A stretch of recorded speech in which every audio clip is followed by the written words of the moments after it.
Hello नमस्कार दोस्तों, एक बार फिर से स्वागत है आपका मेरे यूट्यूब चैनल स्टडी 54 में। देखिए स्टूडेंट्स, जैसा कि मैंने आपको पिछली वीडियो में ट्रांसफार्मर की वर्किंग पढ़ाई थी और मैंने कोशिश की थी बहुत अच्छे से आपको समझ में आए। और अब मैं इस वीडियो में लेकर आई हूँ आपके लिए आगे की जो भी नेक्स्ट हेडिंग है, जैसे EMF equation and phasor diagram वगैरह और उसकी इफ़िशेंसी वगैरह ट्रांसफार्मर की, ये सारे आपको जो भी हेडिंग्स होती हैं वो मैं आपको पढ़ाऊँगी। तो देखिए, आप नेक्स्ट हेडिंग डालेंगे ईएमएफ इक्वेशन, ईएमएफ इक्वेशन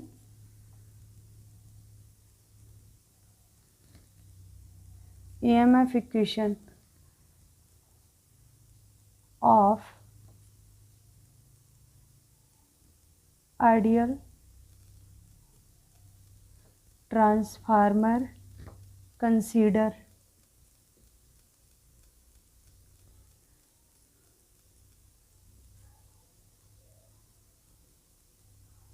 देखिए हम क्या करते हैं, जब हम ईएमएफ इक्वेशन को हम निकालते हैं ट्रांसफार्मर की, तो हम ट्रांसफार्मर को आइडियल कंसीडर करते हैं। आइडियल कंसीडर क्यों करते हैं? क्योंकि हम ट्रांसफार्मर की जो ईएमएफ इक्वेशन निकालते हैं उसमें लॉसेस वगैरह नहीं जोड़ते हैं। तो आइडियल होगा तभी तो उसमें लॉस नहीं होंगे, तो इसीलिए हम इसको आइडियल कंसीडर करके मान लेते हैं, मतलब एजम्पशन कर लेते हैं कि हमने कोई आइडियल ट्रांसफार्मर ले लिया है। तो इसको लिखेंगे, आप थोड़ा सा आइडियल ट्रांसफार्मर के बारे में थोड़ा सा पहले लिख लीजिए। क्या है आइडियल ट्रांसफार्मर का पहला पॉइंट है no losses. That means core is lossless. Core is lossless, ठीक है।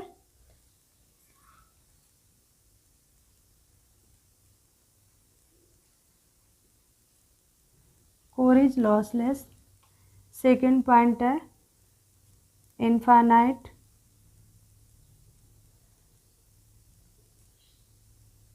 परमेबिलिटी।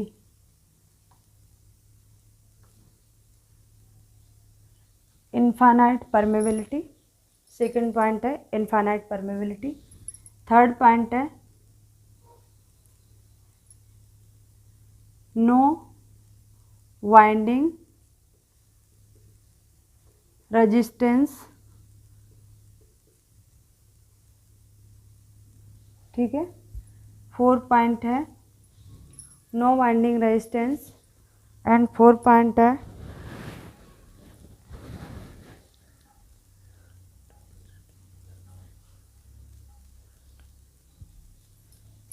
100%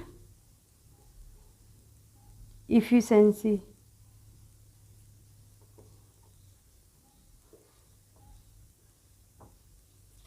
क्या है? 100% इफिशिएंसी है, ठीक है। अब देखिए, मैं आपको समझाना चाह रही हूँ इन पॉइंट्स को। क्या है कि हमारे कोर में कोई लॉस नहीं होता है। क्यों नहीं होता है? क्योंकि हम इनफाइनाइट परमेबिलिटी लेते हैं। इनफाइनाइट परमेबिलिटी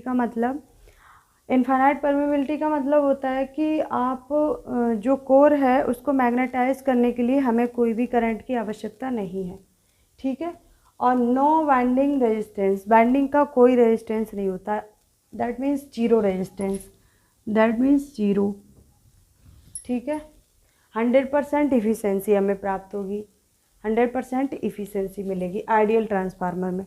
बट प्रैक्टिकली हमें क्या मिलता है? 98.99 समथिंग हमें इफिशिएंसी इसकी मिलती है, 100% नहीं मिलती है, ठीक है, ट्रांसफार्मर की। तो देखिए, मैं इसकी ईएमएफ इक्वेशन बता रही हूँ। अब ईएमएफ इक्वेशन,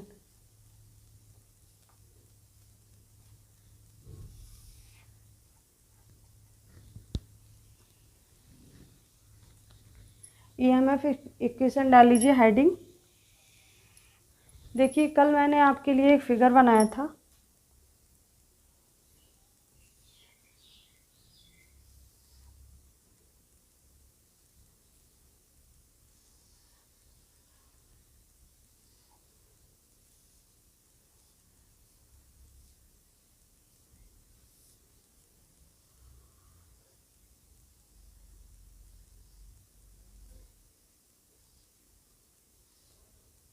ठीक है, ये क्या है B1, यहाँ पे E1, ये N1 टर्म है, P1 क्या है सप्लाई है वोल्टेज, ये हमारा है B2, यहाँ कोई लोड लगा देते हैं हम। लोड आप प्राइमरी साइड में भी लगा सकते हैं या लोड आप सेकेंडरी साइड में भी लगा सकते हैं। N2 टर्म्स हैं और यहाँ पे आपका इंड्यूस्ड ईएमएफ है E2, क्या है इंड्यूस्ड ईएमएफ है E2, N2 टर्म्स हैं सेकेंडरी वाइंडिंग के। इसमें एक फ्लक्स हमारा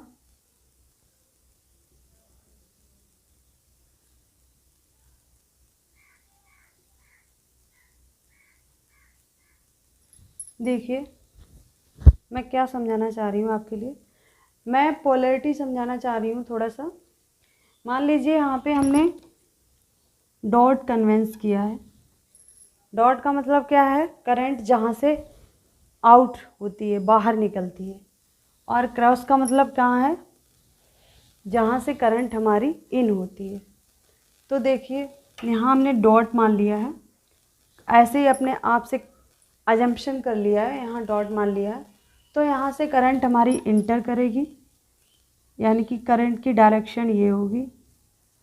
अब देखिए जब करंट की डायरेक्शन ये है तो हमारा फ्लक्स क्या होगा, करंट की डायरेक्शन ये है तो हमारा फ्लक्स अपवर्ड डायरेक्शन में होगा। ठीक है, अब मान लीजिए यहाँ से आपने करंट अजम्पशन किया है इधर, तो हमारी करंट की डायरेक्शन होगी ये, क्या होगी करंट की डायरेक्शन ये होगी। अब जब करंट की डायरेक्शन ये होगी तो हमारा फ्लक्स की डायरेक्शन क्या होगी,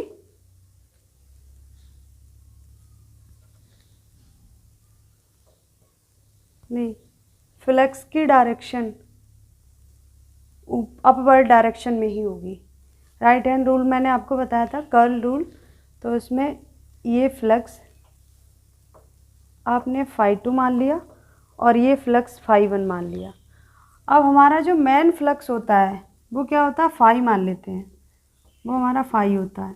ठीक है, तो इस कोर में दोनों फ्लक्स आपको मैंने बताए हैं, इसके कारण जो phi1 बना है फ्लक्स, इसके कारण जो phi2 बना है फ्लक्स, दोनों कोर में फिक्स हो गए हैं। ठीक है, अब आगे आपको एक ईएमएफ इक्वेशन में क्या लिखना है, देखिए ईएमएफ इक्वेशन में इंड्यूस्ड ईएमएफ की वैल्यू निकालना है। ठीक है, ईएमएफ इक्वेशन में आपको इंड्यूस्ड ईएमएफ की वैल्यू निकालना है। देखिए कैसे निकालेंगे आप,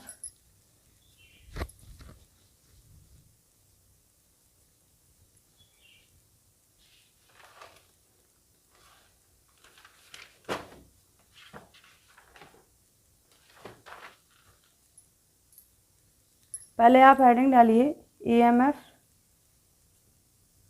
for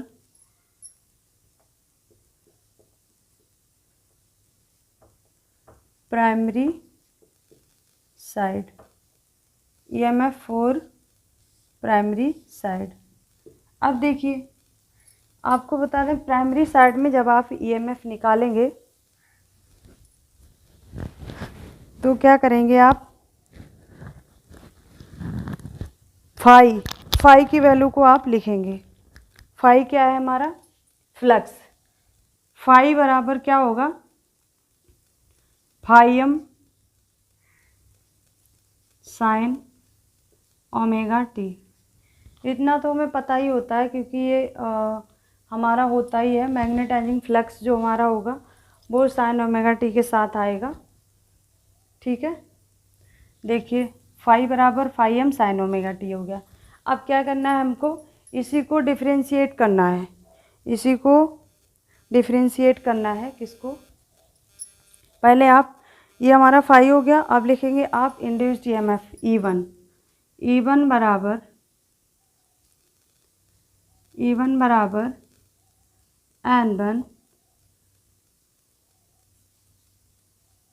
N1 d phi by d t.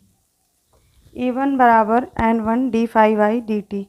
अब लिखिए आप N1 डी फाई, डी ऐसे ही रहने देंगे, फाई की वैल्यू रख देंगे, क्या है phi M sine omega T. Phi की वैल्यू क्या है phi M sine omega T, तो phi M sine omega T. ठीक है, अब क्या करेंगे N1 phi M sine omega T में ओमेगा एक बार ओमेगा टी का अवकलन होगा तो ओमेगा बाहर आ जाएगा, डॉट साइन ओमेगा टी का कॉस ओमेगा टी हो जाएगा, और फाई एम का तो होगा ही नहीं, फाई एम कांस्टेंट रहेगा, तो फाई एम हमने बाहर ले लिया। अब E1 बराबर N1 phi M omega cos omega T आ गया। ठीक है, अब देखिए E1 बराबर N1 phi M dot omega cos omega T को हम कैसे लिख सकते हैं, साइन के फॉर्म में लिखना है हमें, साइन ओमेगा टी प्लस 90, क्या लिख सकते हैं हम, ओमेगा टी प्लस 90। अब साइन 90 का मान निकालेंगे, साइन 90 का मान क्या होता है 1 होता है, तो हमारा N1 phi M omega sine 90 ये आ जाएगा। अब देखिए E1 N1 phi M omega इतना आ जाएगा ओमेगा। ठीक है, अब इसी को हम कैसे लिख सकते हैं, आगे लिख लीजिए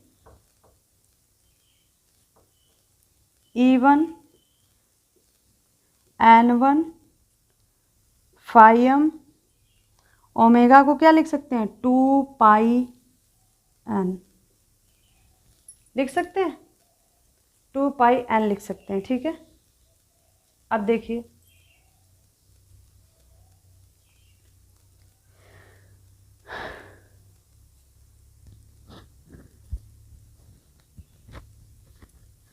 ओमेगा की वैल्यू होती है 2 पाई एफ, सॉरी एन नहीं होता, 2 पाई एफ होता है। अब देखिए लिखिए इसको, जब हम E1 RMS RMS फॉर्म में इसको E1 को लिखेंगे हम, इंड्यूस्ड EMF को RMS के फॉर्म में लिखेंगे, RMS वैल्यू लगाएंगे इसकी, तो क्या लगाएंगे हम N1 फाई एम 2 पाई एफ अपॉन √2 से √2 कैंसिल हो जाएगा, एक √2 बचेगा। ठीक है, इसको लिख लेंगे N1 phi M √2 N1 phi M pi F. अब देखिए √2 पाई एफ N1 फाई एम, तो √2 पाई एफ इतने की वैल्यू हमारी क्या होती है, √2 पाई। आप इतना भी छोड़ सकते हैं, अगर आपको आगे बढ़ाना है तो इसकी वैल्यू होती है 4.44 निकल के आती है, इसकी वैल्यू हमारी क्या आती है,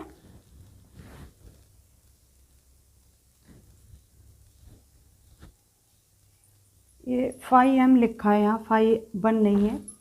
देखिए √2 पाई एफ की वैल्यू होती है 4.44 N1 फाई एम, ये हमारी E1 की RMS वैल्यू क्या आ गई, E1 की RMS वैल्यू, यानी कि E1 हमारा RMS फॉर्म में हमें प्राप्त हो गया है। ठीक है, 4.44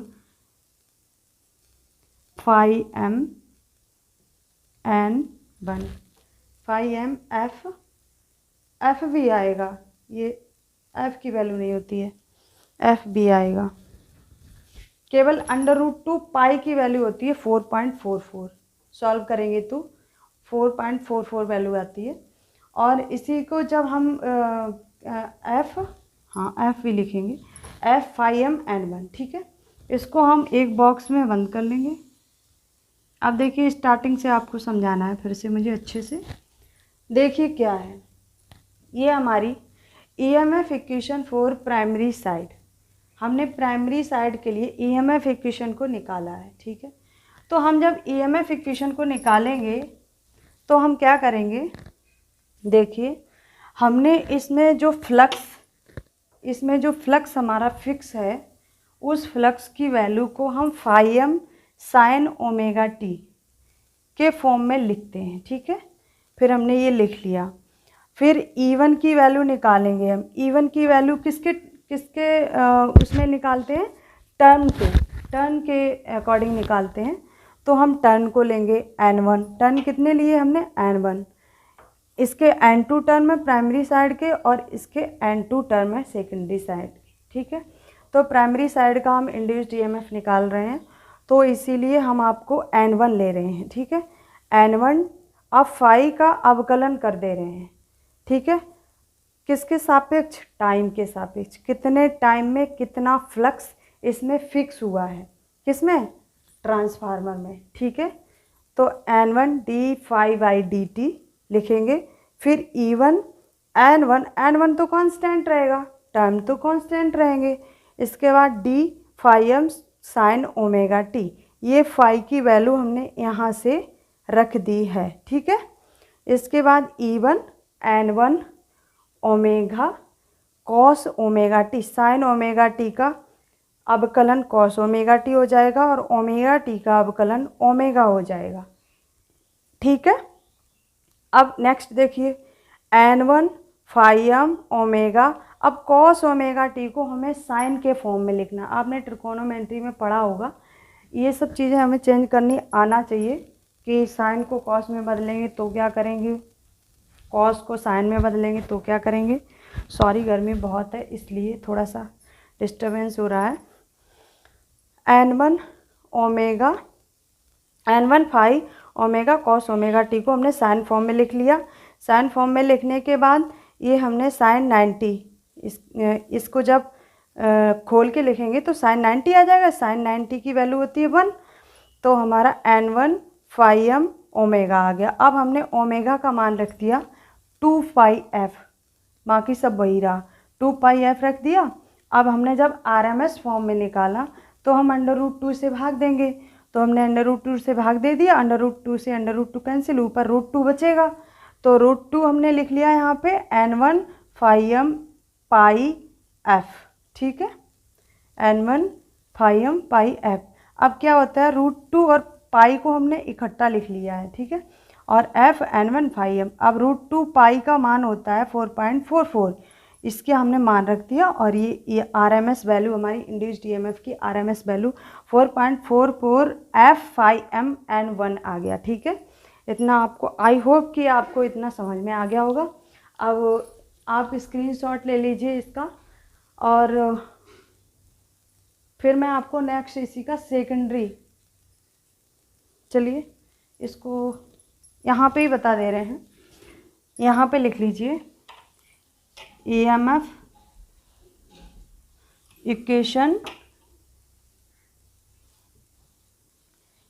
equation for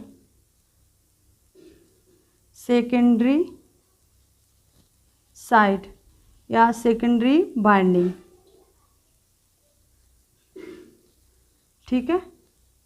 EMF equation for secondary binding. देखिए सेकेंडरी बाइंडिंग के लिए क्या करेंगे आप, सेम वही सब कुछ है सेकेंडरी बाइंडिंग के लिए भी। तो हम E2 की भी वैल्यू क्या निकाल लेंगे, E2 की वैल्यू आ जाएगी N2 phi M N2 phi M pi F. अब देखिए √2 पाई N2 एफ फाई एम हमने ऐसे लिख दिया। थोड़ा सा इसको सही से आगे देखिए, इसी को क्या लिख सकते हैं, 4.44 N2 F phi M.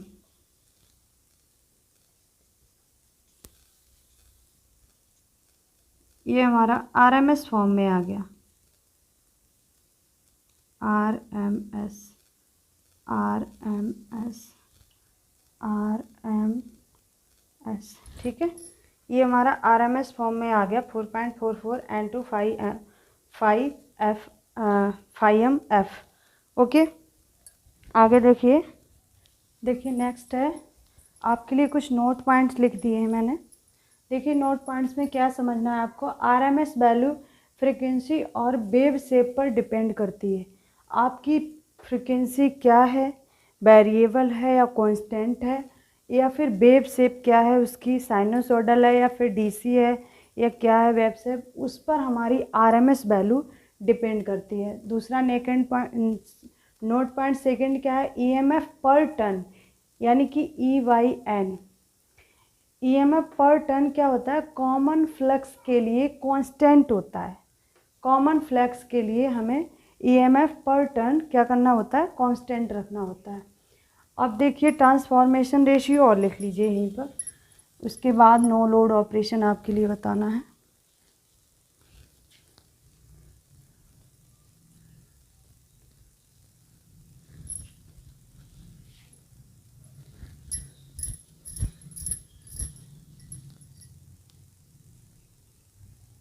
Sorry, दूसरा मार्कर ले लिया मैंने।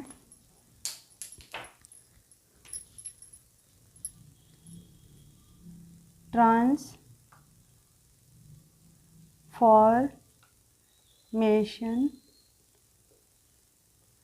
Ratio, transformation ratio for ideal transformer. देखिए क्या होता है हमारा ट्रांसफॉर्मेशन रेशियो। प्राइमरी और सेकेंडरी वाइंडिंग दोनों का क्या होता है, रेशियो ही होता है एक तरह का। अब देखिए क्या है, B1/B2।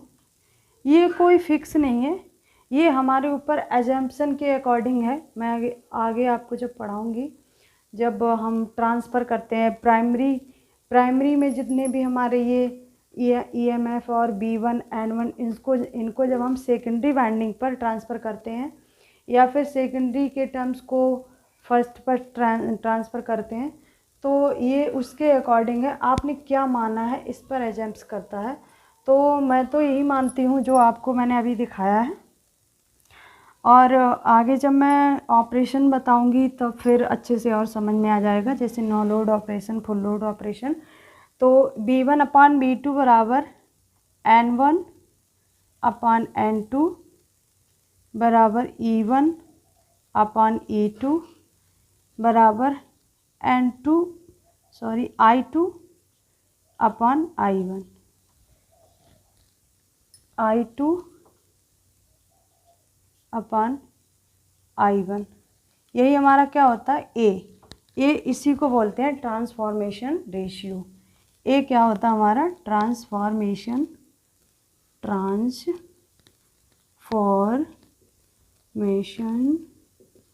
Ratio.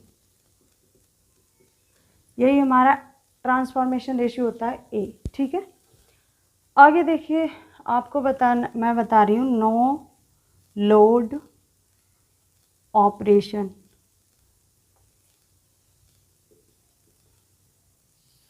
No load operation में क्या है कि आपने लोड को कनेक्ट नहीं किया है, यानी कि हमने एक स्विच मान लिया है एस। इस स्विच एस को हमने अभी क्या रखा है, ओपन रखा है, इसको क्लोज नहीं किया है, यानी कि लोड हमारा सर्किट से कनेक्ट नहीं है, अलग है, तो उसी को हम नो लोड ऑपरेशन बोलते हैं।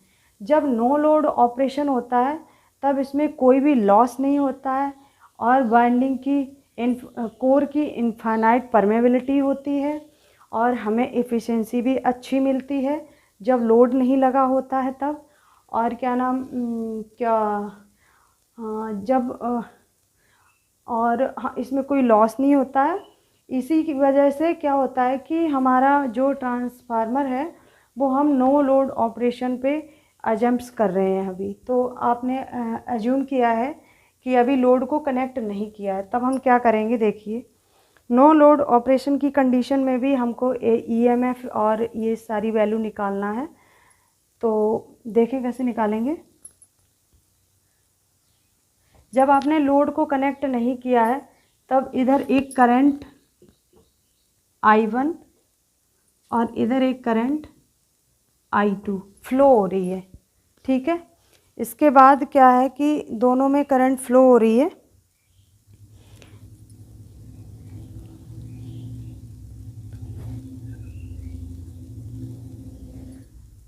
जब नो लोड कंडीशन में हमारा ट्रांसफार्मर होता है तो एक बहुत ही स्मॉल अमाउंट में, बहुत ही एक कम अमाउंट में करंट फ्लो होती है, किसमें, सर्किट में। और वो करंट हमारी फुल करंट की 2 से 5% होती है, 2 से 5% होती है। इसी चीज़ को हमें लिखना है, जब ट्रांसफार्मर में लोड को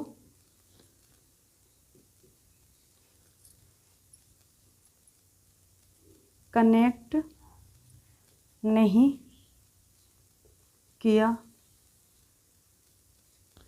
जाता है तब एक बहुत कम अमाउंट की करंट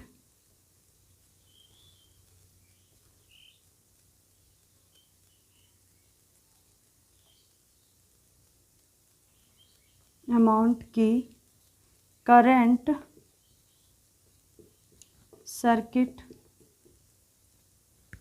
में फ्लो होती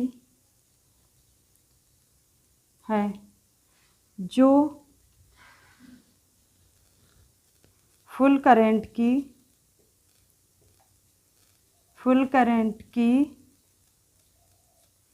2 से 5%, 2% से 5% होती है।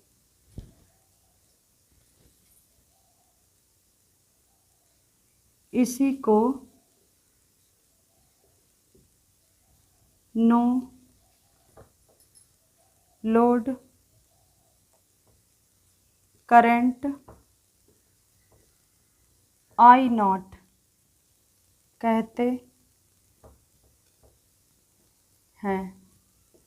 क्या है, देखिए, जब ट्रांसफार्मर में लोड को कनेक्ट नहीं किया जाता है, यहाँ पर देखिए हमने लोड को कनेक्ट नहीं किया है, लोड को कनेक्ट नहीं किया जाता है तब एक बहुत कम अमाउंट की करंट सर्किट में फ़्लो होती है। क्या होता है, बहुत ही कम अमाउंट की करंट सर्किट में फ़्लो होती है, जो फुल करंट की 2 से 5% ही होती है। 2 से 5% पर अंडरलाइन कीजिए, ये हमारे एग्ज़ाम के पॉइंट ऑफ व्यू से मोस्ट इम्पॉर्टेंट है, इससे क्वेश्चन भी आते हैं। 2019 में UPPCL में ये क्वेश्चन पूछा था। इसी को नो लोड करंट I0 कहते हैं, ठीक है। अब क्या है, हमारे I0 के कंपोनेंट में 2 होते हैं, एक बॉटफुल कंपोनेंट होता है, एक मैग्नेटाइजिंग कंपोनेंट होता है करंट का। तो वो अभी आपको फिगर बनाऊंगी तब समझाऊंगी। इसमें देख लीजिए, आपको इतना तो समझ में आ ही गया होगा। अब देखिए क्या है, I0 इक्वल टू, पहले सर्किट बना लीजिए, ये हमारा R1, ये हमारी I0। इसके 2 कंपोनेंट होते हैं, ये होता है हमारा RW, ये होता है RM मैग्नेटाइजिंग रेजिस्टेंस।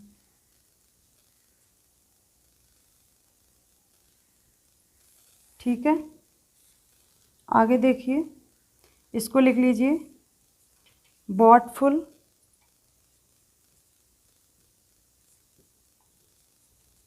कंपोनेंट, ये होता है मैग्नेटाइजिंग कंपोनेंट।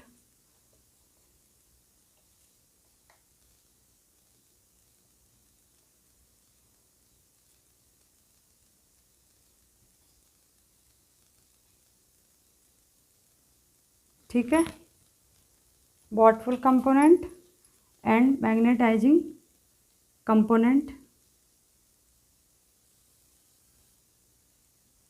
ठीक, देखिए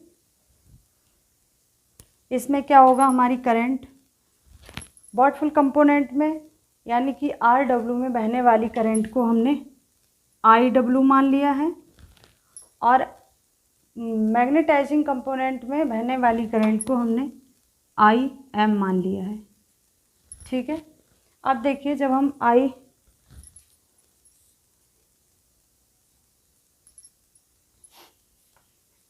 ये हमारी प्राइमरी बाइंडिंग है।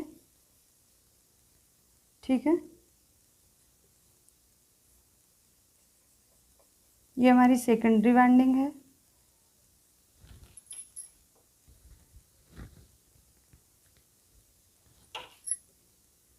N1 टर्म्स है, N2 टर्म्स है, E2 है, यहाँ पर E1 है, यहाँ पर B2 है। ठीक है, यहाँ B1 है।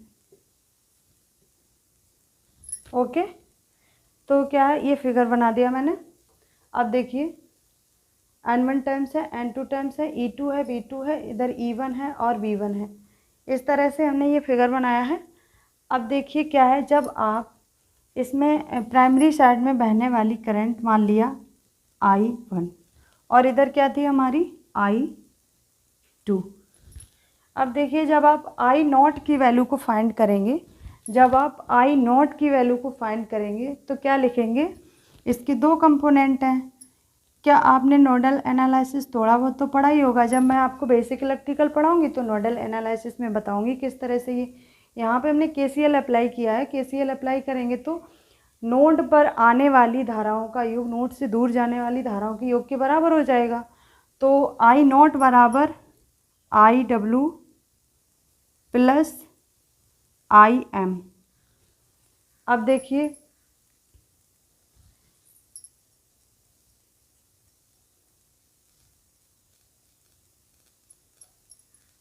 इसको क्या लिख सकते हैं हम, IW को B1 RM में RW plus B2 RM। Main formula हमारा ये होता है, इसको बॉक्स में बंद कर लीजिए।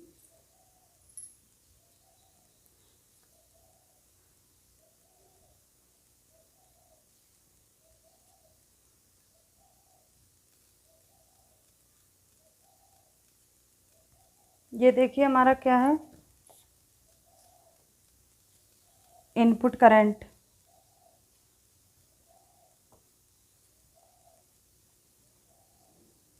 और B2 RM ये क्या है, आउटपुट करंट।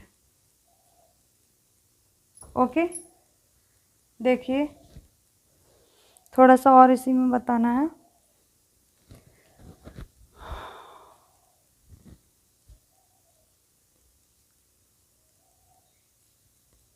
IW को हम ऐसे भी लिख सकते हैं और IM को ऐसे भी लिख सकते हैं।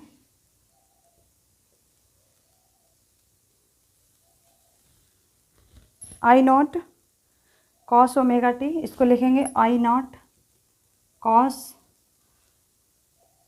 ओमेगा टी, इसको लिखेंगे I0 sin ओमेगा टी। क्या है, वर्डफुल कंपोनेंट हमारा क्या होता है, एक्टिव कंपोनेंट होता है, और मैग्नेटाइजिंग कंपोनेंट क्या होता है हमारा, रिएक्टिव कंपोनेंट होता है। तो हमने इसीलिए इसको कॉस के फॉर्म में लिख लिया है, इसको साइन के फॉर्म में लिख लिया है। इसको हम ऐसे भी लिख सकते हैं, वॉटफुल कंपोनेंट, वॉटफुल करंट को और मैग्नेटाइजिंग करंट को। तो इस तरह से I0 क्या हमें ये पता लग गया है, ये इनपुट करंट होती है B1 RW, यानी कि B1 RW के फॉर्म में लिखेंगे तो ये हमारी इनपुट करंट है, और B2 RM के फॉर्म में लिखेंगे तो ये हमारी आउटपुट करंट है। और जब आप इसके फॉर्म में लिखेंगे आई डब्ल्यू बराबर आई नॉट कॉस ओमेगा टी, तो ये हमारी एक्टिव वॉटफुल कंपोनेंट की करंट है, और ये रिएक्टिव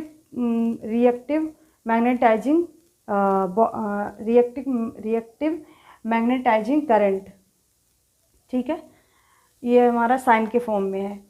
अब इस तरह से हमें ये दो फार्मूले प्राप्त हो गए, दो फार्मूले ये फाइंड किए हमने, और एक फार्मूला ये। तो मैन हमारा एक ये फार्मूला है और ये वाले फार्मूले हैं। आगे देखिए, मैं आपको नेक्स्ट बता रही हूँ।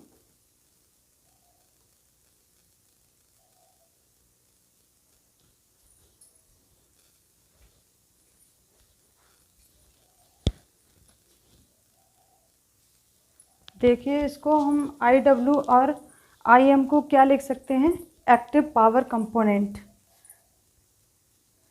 यहीं पे लिख लीजिए, आई डब्ल्यू को हम लिख सकते हैं एक्टिव पावर कंपोनेंट, और आई एम को क्या लिख सकते हैं, reactive power component. I W को लिख सकते हैं active power component, I am को लिख सकते हैं रिएक्टिव पावर कंपोनेंट।